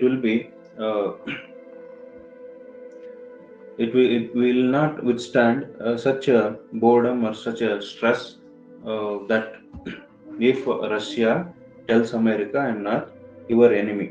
so ಅದು ಒಂದ್ ವೇಳೆ ಆ ತರನಾಗಿ ಹೇಳ್ತು ಅಂತ ಹೇಳಿದ್ರೆ, ಅದಕ್ಕೆ ಆಗುವಂತ ಆಘಾತ, ಅದಕ್ಕೆ ಆಗುವಂತ ನೋವು, ಸೊ ಅದನ್ನ ಯಾರಿಗೂ ಕೂಡ ಹೇಳ್ಕೊಳ್ಳಿಕ್ ಆಗಲ್ಲ. ಅಷ್ಟೊಂದು ಆಘಾತ ಅಮೆರಿಕಕ್ಕೆ ಆಗುತ್ತೆ. ಯಾಕಂತ ಹೇಳಿದ್ರೆ ಇವಾಗಲೇ ಅದು ಸಾಕಷ್ಟು ಯುದ್ಧಗಳನ್ನ ರಷ್ಯಾ ಹೋಗಿ ಅಮೆರಿಕದ ಮೇಲೆ ಸಾಕಷ್ಟು ದಾಳಿ ಮಾಡ್ಬಿಟ್ಟು ಅದನ್ನ ಸಾಕಷ್ಟು ನಾಶಪಡಿಸಿ ಬಂದಿರುತ್ತೆ. ಸೊ ನಾಶಪಡಿಸಿ ಬಂದಾಗ ಒಳ್ಳೆ ಅದೇನು ಇನ್ನೇನು ರೆಡಿ ಮಾಡ್ಕೊಂಡಿರುತ್ತೆ, ಸಾಕಷ್ಟು ಯುದ್ಧೋಪಕರಣಗಳನ್ನ ರೆಡಿ ಮಾಡ್ಕೊಂಡಿರುತ್ತೆ.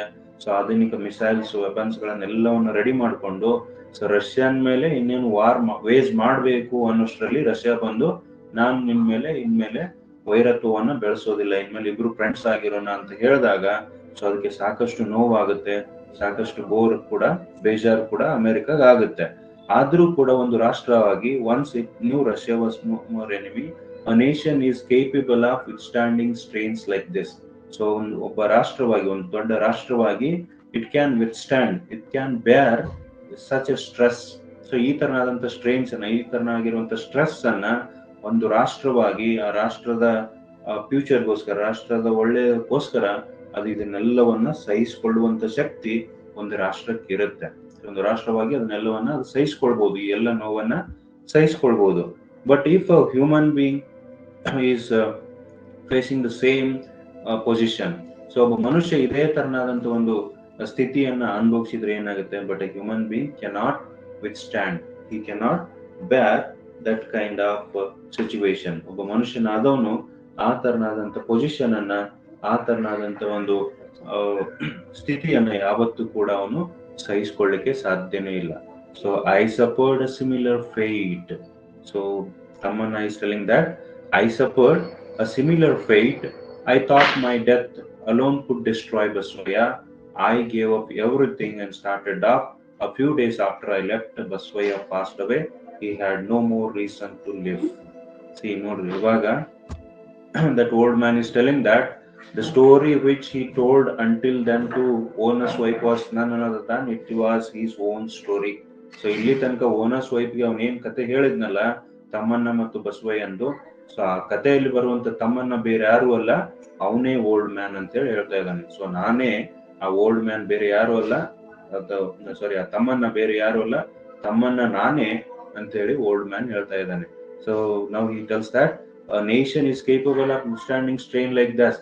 ಸೊ ಆ ತರನಾದಂತ ಒಂದು ಸ್ಟ್ರೆಸ್ ಅನ್ನ ಬೇರ್ ಮಾಡುವಂತ, ಸಹಿಸಿಕೊಳ್ಳುವಂತ ಸಹಿಷ್ಣು ಶಕ್ತಿ ಒಂದು ರಾಷ್ಟ್ರಕ್ಕೆ ಇರುತ್ತೆ. ದೊಡ್ಡ ಪ್ರಮಾಣದಲ್ಲಿ ಇರುವಂತ ರಾಷ್ಟ್ರ ಸೊ ಮುಂದೆ ತನಗೆ ಆಗುವಂತ ಲಾಭ ನಷ್ಟಗಳ ಬಗ್ಗೆ ವಿಚಾರ ಮಾಡಿ ಆ ತರನಾದಂತ ಒಂದು ದುಃಖವನ್ನ ಅದು ಸಹಿಸ್ಕೊಳ್ಬಹುದು. ಬಟ್ ಒಬ್ಬ ಮನುಷ್ಯನಾದವನು ಆ ತರನಾದಂತ ಪೊಸಿಷನ್ ಅನ್ನ, ಆ ತರನಾದಂತ ಪೊಸಿಷನ್ ಬಂದ ಸ್ಥಿತಿಯನ್ನ ಅವನ್ಗೆ ಸಹಿಸ್ಕೊಳ್ಳಿಕ್ಕೆ ಸಾಧ್ಯವಿಲ್ಲ. ಸೊ ಹಾಗೆ I suffered the similar fate, ಇದೇ ತರನಾದಂತ ಒಂದು ಡೆಸ್ಟಿನಿ ಅಥವಾ ಇದೇ ತರನಾದಂತ ಒಂದು ವಿಧಿಯನ್ನ, ಫಾರ್ಚೂನ್ ಅನ್ನ ನಾನು ನನ್ನ ಜೀವನದಲ್ಲಿ ಅನುಭವಿಸಿದೆ ಅಂತ ಹೇಳಿ. So I thought my death alone could destroy Basavayya. So ಅದಕ್ಕೋಸ್ಕರ ನನಗನ್ಸಿದ್ದು ಅವಾಗ ಏನು ಅಂತ ಹೇಳಿದ್ರೆ, ಸೊ ನಾನ್ ಸತ್ನಿ ಅಂತ ಹೇಳಿದ್ರೆ, ಅಂದ್ರೆ if I separate my songs and ballads from my body level. So ಒಂದ್ ವೇಳೆ ನನ್ನ ಸಾಂಗ್ಸ್ ಮತ್ತೆ ಬ್ಯಾಲೆಡ್ಸ್ ಅನ್ನ ನನ್ನ ಬಾಡಿಯಿಂದ ನಾನು ಸೆಪರೇಟ್ ಮಾಡಿದ್ನಿ ಅಂತ ಹೇಳಿದ್ರೆ, it would be a kind of death to himself. So if he did not have any reason to live, so ಅವನ ಜೀವನದ ಉದ್ದೇಶ ಏನಾಗಿತ್ತು? ಆರ್ಟ್ ಆಗಿತ್ತು. ತಮ್ಮಣ್ಣನ ಜೀವನದ ಮುಖ್ಯ ಉದ್ದೇಶ ಕಲೆಯಾಗಿತ್ತು. ಸೊ ಕಲೆಯನ್ನ ಅವ್ನು ಸಪರೇಟ್ ಮಾಡ್ಬಿಟ್ನು ತನ್ನ ಬಾಡಿಯಿಂದ ಅಂತ ಹೇಳಿದ್ರೆ, ಸೊ ಅವನು ಇದ್ದು ಸತ್ತ ಹಾಗೆ. So he will B of non entity, he will B of non existence. So ಅವನ್ಗೆ ಏನಾಗುತ್ತೆ ಅಂತ ಹೇಳಿದ್ರೆ, ತನ್ನ ಜೀವನದ ಮುಖ್ಯ ಉದ್ದೇಶ ಇಲ್ಲದೆ ಅವ್ನು ಸತ್ತ ಹಾಗೆ ಆಗ್ಬಿಡುತ್ತೆ. ಸೊ ಅದಕ್ಕೋಸ್ಕರ I thought of my death alone could destroy Basavayya. So ನನ್ನ ಸಾವು ಮಾತ್ರ ಬಸವಯ್ಯನನ್ನ ಸಂಪೂರ್ಣವಾಗಿ ನಾಶ ಮಾಡಬಹುದು, ಅಥವಾ ಅವನ್ಗೆ ನನ್ನ ಮೇಲೆ ಇರುವಂತ ರೈವಲ್ರಿಯನ್ನ ಕೊನೆ ಮಾಡಬಹುದು ಅಂತ ಹೇಳಿ ನಾನು ಅವಾಗ ತಿಳಿದುಕೊಂಡೆ ಅಂತ ಹೇಳ್ತಾನೆ. So I gave up everything and started off. So I gave up everything, he abandoned everything, ಎಲ್ಲವನ್ನು ಬಿಟ್ಬಿಟ್ಟೆ. So I left agricultural land, I left my art, I left my ballads, songs, everything. So ಮನೆ, ಮಠ, ಆಸ್ತಿ ಪಾಸ್ತಿ ಎಲ್ಲವನ್ನು ಬಿಟ್ಟು, so ಅಲ್ಲಿಂದ ನಾನು ಏನ್ ಮಾಡಿದೆ ಅಂತ ಹೇಳಿದ್ರೆ, ಆ ಜಾಗವನ್ನು ಬಿಟ್ಟು ಬೇರೆ ಪ್ರದೇಶಕ್ಕೆ ವಲಸೆ ಹೋದೆ ಅಂತ ಹೇಳ್ತಾನೆ. So Tammanna told that I gave up everything, Tammanna gave up everything and he left that place. Started up means to leave that place and to go on a trip or long trip. So ತುಂಬಾ ದೂರದ ಪ್ರದೇಶಕ್ಕೆ ಹೋಗೋದು. So ಎಲ್ಲವನ್ನು ಬಿಟ್ಟು ನಾನು ಅಲ್ಲಿಂದ ಆ ಪ್ರದೇಶವನ್ನು ಬಿಟ್ಟು ಈ ಕಡೆ ಬಂದೆ ಅಂತ ಹೇಳ್ತಾನೆ. A few days after I left Basavayya passed away. So ನೋಡ್ರಿ, ಇಲ್ಲಿ ಅವನು ಬಿಟ್ಟು ಬಂದ ನಂತರ ಕೆಲವು ದಿನಗಳಾದ ನಂತರ Basavayya also passed away. Basavayya died. So ಬಸವಯ್ಯನು ಕೂಡ ಸತ್ತು ಹೋಗ್ತಾನೆ. Because Basavayya had no reason to live. So ಅವನಿಗೆ ಬದುಕಲಿಕ್ಕೆ ಬೇರೆ ಉದ್ದೇಶನೇ ಇರ್ಲಿಲ್ಲಲ್ಲ. ಬಸವಯ್ಯನ ಉದ್ದೇಶ ಏನಾಗಿತ್ತು ಜೀವನದಲ್ಲಿ ಅಂತ ಹೇಳಿದ್ರೆ, ತಮ್ಮನ ಮೇಲೆ ಸೇಡ್ ತೀರಿಸ್ಕೊಳ್ಳೋದು, ಅದು ತಮ್ಮನ ಮೇಲೆ ರೈವಲ್ರಿಯನ್ನ ಮುಂದುವರಿಸೋದು, ತಮ್ಮನನ್ನ ಮೀರಿಸೋದು. ಸೊ ಅದೇ ಅವನ ಜೀವನದ ಮುಖ್ಯ ಉದ್ದೇಶವಾಗಿತ್ತು. ಸೊ ಯಾವಾಗ ತಮ್ಮನೇ ಅಲ್ಲಿ ಇಲ್ವಾಗ್ತಾನೆ, ತಮ್ಮನ್ನ ಆ ಪ್ಲೇಸ್ ಬಿಟ್ಟು ಬೇರೆ ಕಡೆ ಹೋಗ್ಬಿಡ್ತಾನೆ, ಸೊ ಅವಾಗ ಬಸವಯ್ಯನ್ಗೆ ಬದುಕಲಿಕ್ಕೆ ಬೇರೆ ಉದ್ದೇಶನೇ ಇರೋದಿಲ್ಲ. ಸೊ ಹಾಗಾಗಿ as a result of that Basavayya passes away and he had no more reason to live. So ಅವನಿಗೆ ಬದುಕಲಿಕ್ಕೆ ಬೇರೆ ಯಾವುದೇ ಉದ್ದೇಶನೇ ಇರಲಿಲ್ಲ. ಸೊ ಹಾಗಾಗಿ Basavayya passed away, Basavayya died. So Basavayya ಅಲ್ಲಿ ತಮ್ಮನ್ನ, after his death I forgot all my songs and ballads. I who was once famous became a non-entity, thus avenged myself. So now he is declaring that he himself is Tamanna. Old man here ಈಗ ಹೇಳ್ತಾ ಇದ್ದಾನೆ. So my name is Tamanna ಅಂತ ಹೇಳಿ old man ಹೇಳ್ತಾ ಇದ್ದಾನೆ. My name is Tamanna. Now old man declared that his name was Tamanna. After Baswayya's death, ತಮ್ಮನ್ನ forgot all his songs and ballads. So Basavayya ಸತ್ ನಂತರ ಇವನಿಗೂ ಕೂಡ ಬದುಕುವಂತ ಅಥವಾ ಇವನಿಗೂ ಕೂಡ ಸಾಂಗ್ಸ್ ಮತ್ತೆ ಬ್ಯಾಲೆಡ್ಸ್ ಬೇಡ ಅನ್ಸ್ಬಿಡುತ್ತೆ. ಸೊ ಅದಕ್ಕೋಸ್ಕರ he forgot all his songs and ballads. So ಬಸವಯ್ಯನ ಸಾವಿನ ನಂತರ ನಾನು ಕೂಡ ನನ್ನ ಎಲ್ಲ ಸಾಂಗ್ಸ್ ಬ್ಯಾಲೆಡ್ಸ್ ಅನ್ನ ಮರ್ತ್ ಬಿಟ್ಟೆ. he had forgotten all those and he who was he was a famous poet of his contemporary times. So ತನ್ನ ಸಮಕಾಲೀನ ತುಂಬಾ ಪ್ರಸಿದ್ಧಿ ಪಡೆದಂತ ಒಬ್ಬ ಕವಿ ಆಗಿರುವಂತ ತಮ್ಮನ್ನ now he becomes non entity, now he becomes nothing, now he becomes ಆಸ್ತಿ ರಹಿತನಾಗಿ ಯಾವುದೇ ಆಸ್ತಿ ಇಲ್ಲದವನಾಗಿ ಆಸ್ತಿ ರಹಿತನಾಗಿರುವಂತ ವ್ಯಕ್ತಿಯಾಗಿ. So he becomes no man. So so ಅವನು ಒಬ್ಬ ವ್ಯಕ್ತಿಯಾಗಿ, ಏನೂ ಇಲ್ಲದಂತ ವ್ಯಕ್ತಿಯಾಗಿ ತಾನು ಟರ್ನ್ ಆಗ್ತಾನೆ. And Dus I ಅವೆಂಜ್ಡ್ my self, ಈ ಮೂಲಕ ನಾನು ನನ್ನ ಮೇಲೇನೆ ಸೇಡನ್ನು ತೀರಿಸ್ಕೊಂಡೆ, ರಿವೆಂಜ್ ಅನ್ನ ತೀರಿಸ್ಕೊಂಡೆ ಅಂತ ಹೇಳ್ತಾನೆ. So your husband is flourishing today as a rich man, he is not amenable to any advice. Man is so complicated that till the day of his death he goes on living for some revenge or the other, confronting one challenge or the other. So now he tells the owner's wife that her husband is flourishing today, so he is prospering today, he is growing today. So ಇವತ್ತು ನಿನ್ನ ಗಂಡ ಏನ್ ಮಾಡ್ತಾ ಇದ್ದಾನೆ ಅಂತ ಹೇಳಿದ್ರೆ ಅವನು ಬೆಳೀತಾ ಇದ್ದಾನೆ. ಸೊ ಇವತ್ತು ನಿನ್ನ ಗಂಡ ಬೆಳೀತಾ ಇದ್ದಾನೆ, ಅವನು ಫ್ಲರಿಶ್ ಆಗ್ತಾ ಇದ್ದಾನೆ, ಅವನು ಪ್ರಾಸ್ಪರ್ ಆಗ್ತಾ ಇದ್ದಾನೆ. So is growing rich and rich day by day. So ದಿನದಿಂದ ದಿನಕ್ಕೆ ಅವನು ಶ್ರೀಮಂತಿಕೆ ಏನಾಗ್ತಾ ಇದೆ ಅಂತ ಹೇಳಿದ್ರೆ ಬೆಳೀತಾ ಇದೆ, ಅವನು ಶ್ರೀಮಂತನಾಗಿ ಇನ್ನು ಹೆಚ್ಚು ಪ್ರಾಸ್ಪರಸ್ ಆಗ್ತಾ ಇದ್ದಾನೆ. And he is not amenable to any advice. So amenable means I have already written here. Amenable means willing to respond, but here he is not amenable. He is not amenable means he was not willing to respond to anybody's advice. So ಯಾರು ಏನೇ advice ಕೊಟ್ಟರು ಅದನ್ನು ಕೇಳುವಂತ ಸ್ಥಿತಿಯಲ್ಲಿ ಅವನು ಇವಾಗಿಲ್ಲ. ಯಾಕಂತ ಹೇಳಿದ್ರೆ ಅವನಿಗೆ ಸಾಕಷ್ಟು ಏಳಿಗೆ ಆಗ್ತಾ ಇದೆ, ಸಾಕಷ್ಟು ರಿಚ್ನೆಸ್, ಉತ್ತರದಾಯಿಯಾಗಿ ಸಾಕಷ್ಟು ಅವನು ಬೆಳೀತಾ ಇದ್ದಾನೆ. ಸೊ ಅವನು ಎತ್ತರಕ್ಕೆ ಬೆಳೆದ ಹಾಗೆ ಅವನು ಯಾರು ಏನೇ ಹೇಳಿದ್ರು ಕೂಡ, ಏನೇ ಮಾರ್ಗದರ್ಶನ ಮಾಡಿದ್ರು ಕೂಡ ಅವನು ಇವಾಗ ಅದನ್ನು ಕೇಳುವಂತ ಸ್ಥಿತಿಯಲ್ಲಿ ಇಲ್ಲ. he will not respond to any advices. He is not amenable means he will not respond to any advices that anybody gives. ಯಾರೇ ಏನು ಅಡ್ವೈಸ್ ಕೊಟ್ಟರು ಅದಕ್ಕೆ ಅವನು ರೆಸ್ಪಾಂಡ್ ಮಾಡುವಂತ ಸ್ಥಿತಿಯಲ್ಲಿ ಇಲ್ಲ ಅಂತೇಳಿ. So man is so complicated that till the day of his death he goes on living for some revenge or the other. So ಮನುಷ್ಯ ಅಥವಾ ಮನುಷ್ಯನ ಸ್ವಭಾವ ಅನ್ನೋದು it is very difficult to understand, complicated, very difficult, very intricate. So ಮನುಷ್ಯನ ಸ್ವಭಾವನೆ ಅಂತದ್ದು. So ಮನುಷ್ಯನ ಸ್ವಭಾವನ ಅಷ್ಟು ಈಸಿಯಾಗಿ ನಾವು ಅದನ್ನ ಅರ್ಥ ಮಾಡ್ಕೊಳ್ಳಿಕ್ಕೆ ಆಗೋದಿಲ್ಲ. ಸೊ ಅಷ್ಟೊಂದು ಕಾಂಪ್ಲಿಕೇಟೆಡ್ ಆಗಿರುವಂತ, ಅಷ್ಟೊಂದು ಡಿಫಿಕಲ್ಟ್ ಆಗಿರುವಂತ ಸ್ವಭಾವದ್ದು ಮನುಷ್ಯಂದು. ಸೊ ಹಾಗಾಗಿ ಅವನು ತನ್ನ ಸಾವಿನ ದಿನದವರೆಗೂ ಒಂದಿಲ್ಲ ಇನ್ನೊಂದು ಉದ್ದೇಶಕ್ಕಾಗಿ ಬದುಕ್ತಾ ಇರ್ತಾನೆ. ಅಥವಾ ಅವನು ಯಾವುದೋ ಒಂದು ರಿವೆಂಜ್ ಅನ್ನ ತೀರಿಸ್ಕೊಳ್ಳಿಕ್ಕೆ, ಯಾವುದೋ ಒಂದು ಸೇಡನ್ನು ತೀರಿಸ್ಕೊಳ್ಳಿಕ್ಕೆ, ಪ್ರತಿಕಾರವನ್ನು ತೀರಿಸ್ಕೊಳ್ಳಿಕ್ಕೆ, ವೈಷಮ್ಯಕ್ಕೋಸ್ಕರ ಅವನು ಬದುಕ್ತಾ ಇರ್ತಾನೆ, ಅಥವಾ ಇನ್ಯಾವುದೋ ಒಂದು ಕಾರಣಕ್ಕಾಗಿ ಬದುಕ್ತಾ ಇರ್ತಾನೆ. So he will be confronting one challenge or the other. So in his life he goes on confronting challenge or another challenge. So ಅವನು ತನ್ನ ಜೀವನದಲ್ಲಿ ಪ್ರತಿನಿತ್ಯ ಒಂದಿಲ್ಲ ಇನ್ನೊಂದು ಸಮಸ್ಯೆಗಳನ್ನ, ಸವಾಲುಗಳನ್ನ ಎದುರಿಸ್ತಾ ಹೋಗ್ತಾ ಇರ್ತಾನೆ. ಸೊ ಮನುಷ್ಯ ಆತನದಂತ ಸವಾಲುಗಳನ್ನ, ಒಂದಿಲ್ಲ ಇನ್ನೊಂದು ಸವಾಲುಗಳು ದಿನನಿತ್ಯ ನಮ್ಗೆ ಬರ್ತಾನೆ ಇರ್ತವು. ಆ ಸವಾಲುಗಳನ್ನ ಫೇಸ್ ಮಾಡ್ತಾ, ಕನ್ಫ್ರಂಟ್ ಮಾಡ್ತಾ ನಾವು ಹಾಗೆ ಮುಂದೆ ನಡೀತಾ ಇರ್ಬೇಕು ಅಂತ ಹೇಳಿ ಆ ಓನರ್ಸ್ ವೈಫ್ಗೆ ಅಡ್ವೈಸ್ ಕೊಟ್ಟ. ಅಂಡ್ ಅಮ್ಮ, do not think otherwise, just assume I did not tell you any of this, or think all this happened in a dream. The laborers have started going home.